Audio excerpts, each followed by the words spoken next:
Real Madrid 3, Villareal 1. And that performance there was flat. Let me be honest on that one. You're going to have Madrid fans now in the comments saying, oh, look, here he goes again, not being satisfied with the win.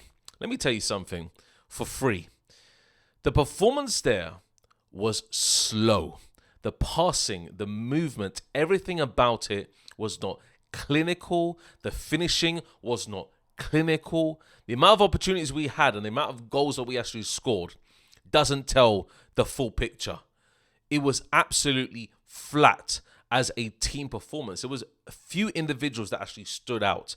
I think one of them was Mastanton on the right-hand side. Mbappe was decent, but VINI really shone through today. I do agree that VINI was probably our most attacking, interested player. What I mean by that is the way that he actually tried to drive at the defense countless times, even though some of the times he was unsuccessful, but the times that he was going at it properly, very successful and made dangerous runs on the outside and obviously caused a red card also for Villareal. That's facts as well. And he was probably our best player across the whole match. That's saying something. When Vini is our best player, then there must be something wrong with the actual midfield and how we're actually creating the building blocks to actually start attacks from defense to attack. It's just so slow, guys.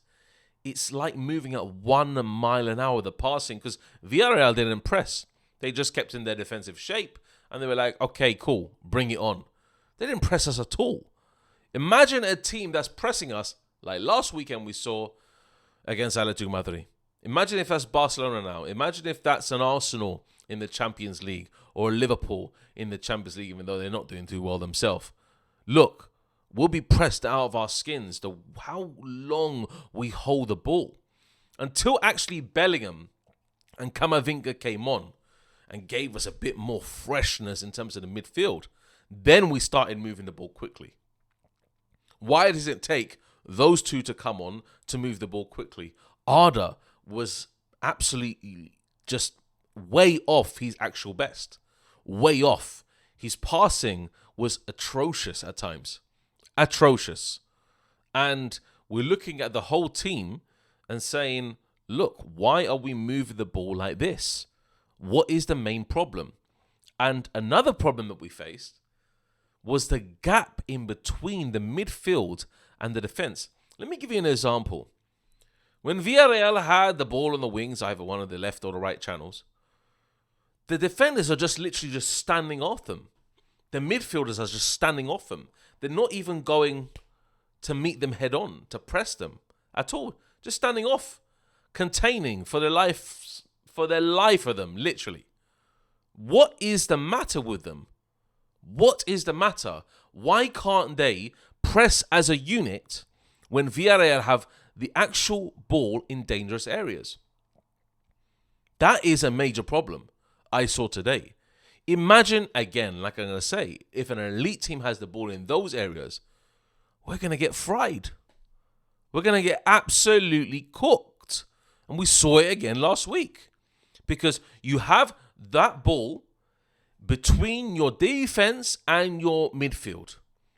And no one's closing them down at all.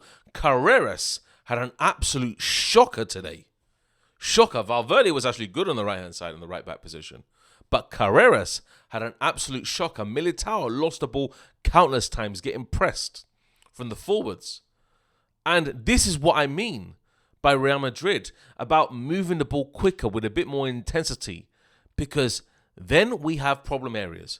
We have problems on how quickly we're transitioning the ball from defense to attack. And also, we're having problems with the attack actually linking up as well. Mbappe and Vini didn't really find any chemistry today. They didn't. Apart from Mbappe's header backwards in terms of finding Vini and then Vini running in to score the first goal, essentially deflected. I grant you that, but still, actually, the intent was there. And then, obviously, scoring the penalty. And then, obviously, the last goal itself with Brahim Diaz cutting in and then Mbappe finishing that. Look, the whole situation was just very lethargic. The whole match was just very, very lacking that intensity that I want to see from Real Madrid. If it's an actual fully fledged Real Madrid, I would see them pumping Villareal today about 5 goals. Quite easily. And Bellingham had a string of chances as well. So it just begs the question, what happens when we're going to face Barcelona this month? What happens? Because Barcelona are not themselves either. They are very, very far from it. I can tell you that for free.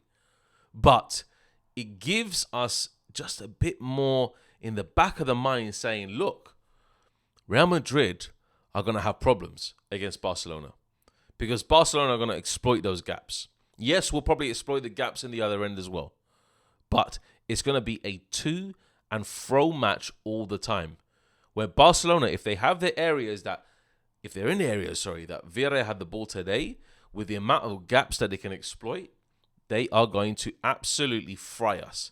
Because Villarreal didn't do nothing today.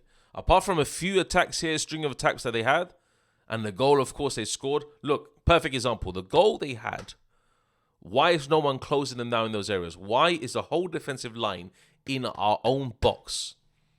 Why don't we have somebody meeting him on the outside before he takes that shot?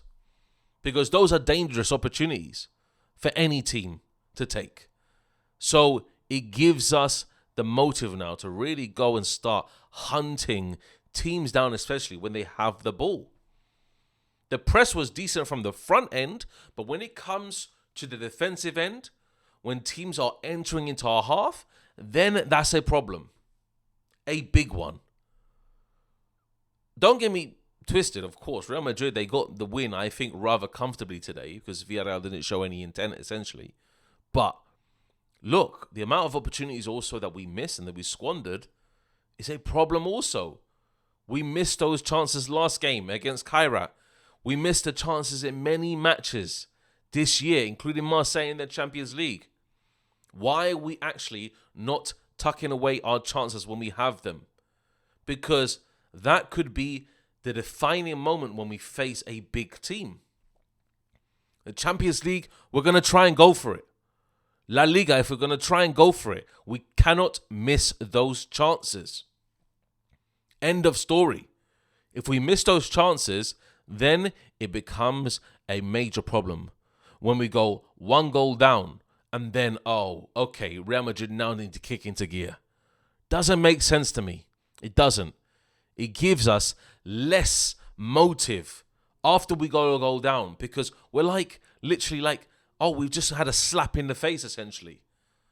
So the motive now initially should be, okay, let's go and score as many goals as we can when we have the chances. And then it's just pressure mounted on the players if we go goal down. That's the situation. So it needs to be in the reverse of that, where the passing is quicker, the movement is quicker, the attacking plays are quicker, the goals are actually more in terms of putting it right in the back of the net. Right in the back of the net. Because I know Mbappe, I think, squared it to Mastantuono. Mastantuono had a block on the line or just outside the goal section. But look, there are many chances today where I looked at Bellingham with a string of them, VINI with a string of them when cutting in, Mastantuono as well, certain chances as well.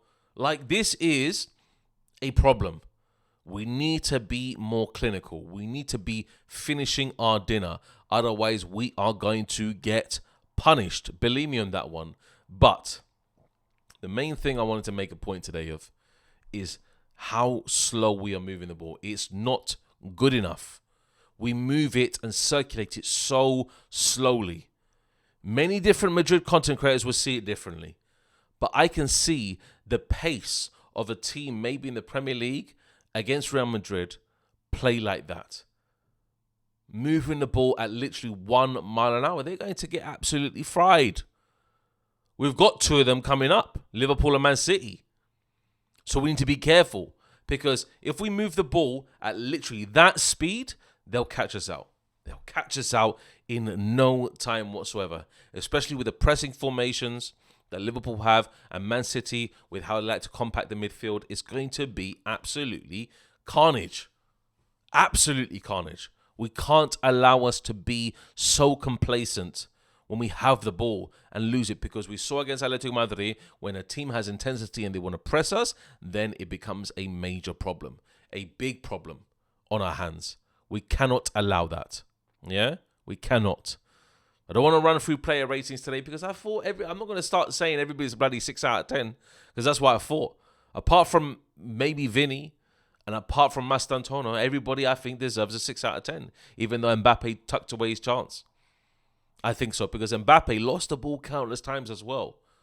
He maybe deserves a 6.5, but everybody else, I tell you what, Bellingham and Camavinga, when they came on, looked good. Camavinga especially. Made a couple of really good challenges, was driving forward with the ball, really, really good. So I hope to see him more and feature more as well in coming games. But Vini, I think, stood out among the rest of them. Definitely deserved man of the match. I would give Vini definitely an 8 out of 10 for this performance here against Villareal. Absolutely.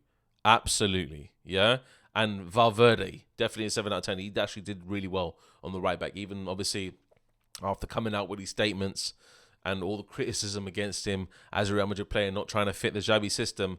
I think he came out today and showed what he actually can offer the team in these kind of moments, essentially.